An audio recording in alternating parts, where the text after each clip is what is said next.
Hi guys, Steve Girardi here. Welcome to Steve Strings. Today I have another unboxing video for you. Today I'll be looking at the Paisen Rosewood Tenor Ukulele. Let's go ahead and get started.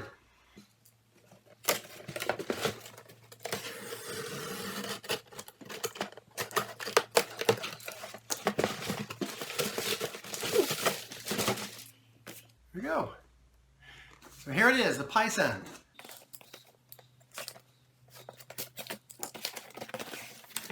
Okay,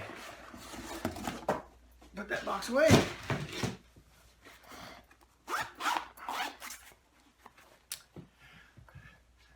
Okay, so here's the instrument in the gig bag.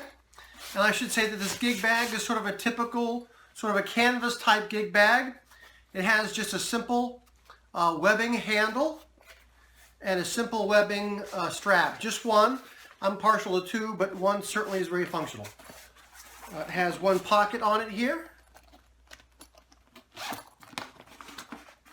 Kind of snug, but things should fit in there all right. And let's go ahead and get it out of here.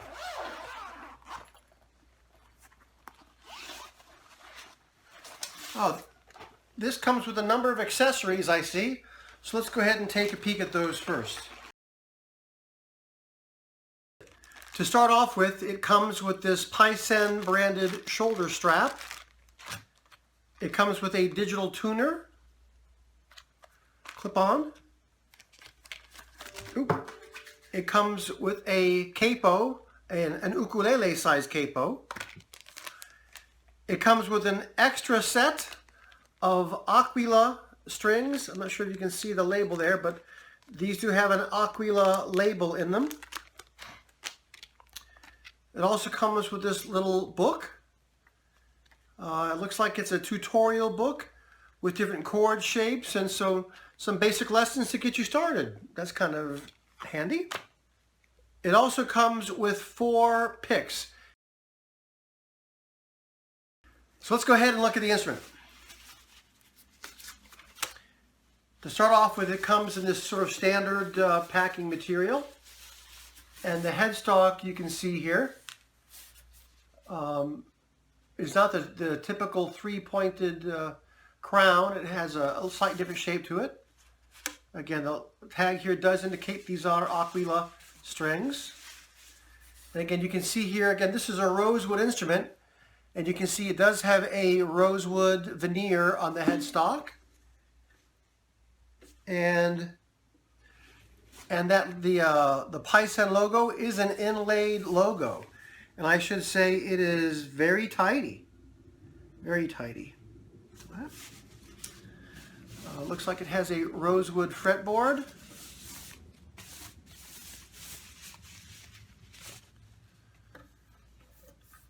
And the frets, they're smooth. I'm looking to see if this is a bound fretboard. It looks like it is not a bound fretboard, but still we have no fret sprout there. Again, you can see this has this rosewood body with some very interesting detailed binding on it. It has this, I think it's like a fighting fish logo, or not logo, it has this sort of fighting fish or Siamese fish.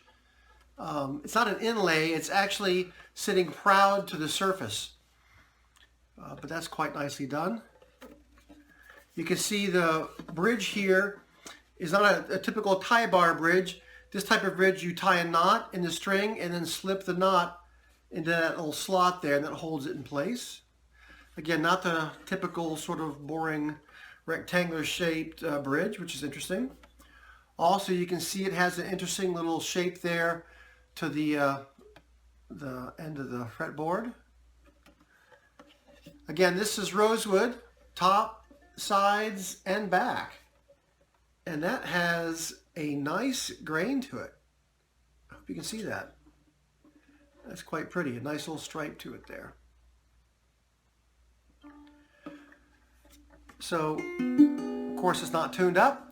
So let me go ahead and tune this up, and I'll give you an initial sound sample.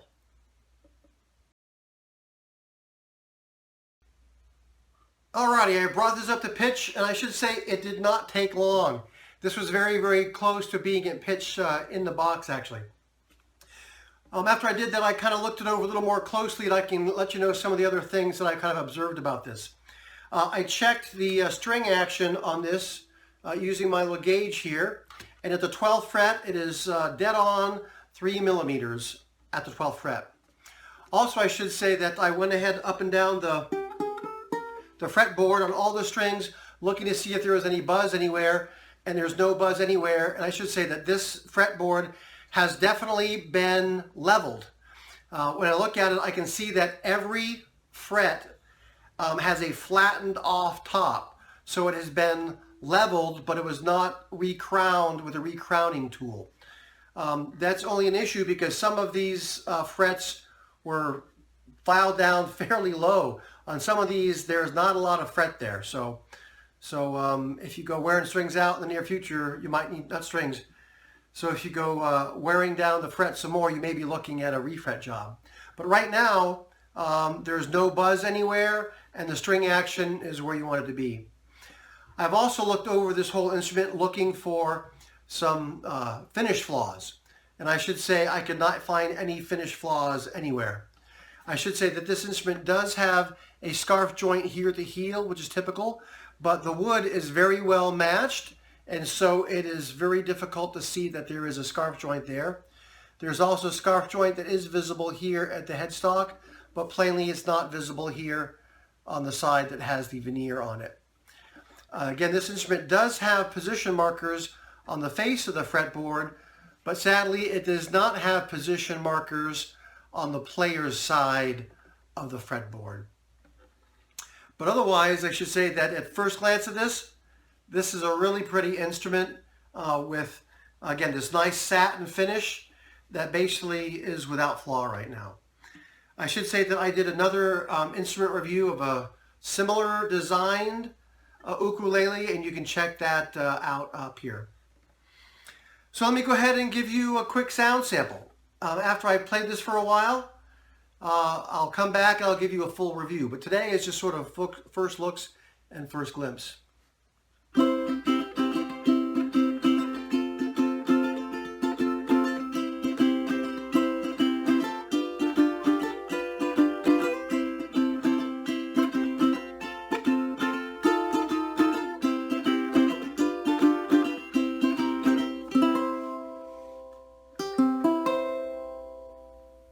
It has some decent resonance. That is to say, it has some good sustain. Not as long as some, but certainly decent. Sound-wise, it's not the loudest ukulele I've heard. It's not real punchy, but the volume is certainly more than adequate.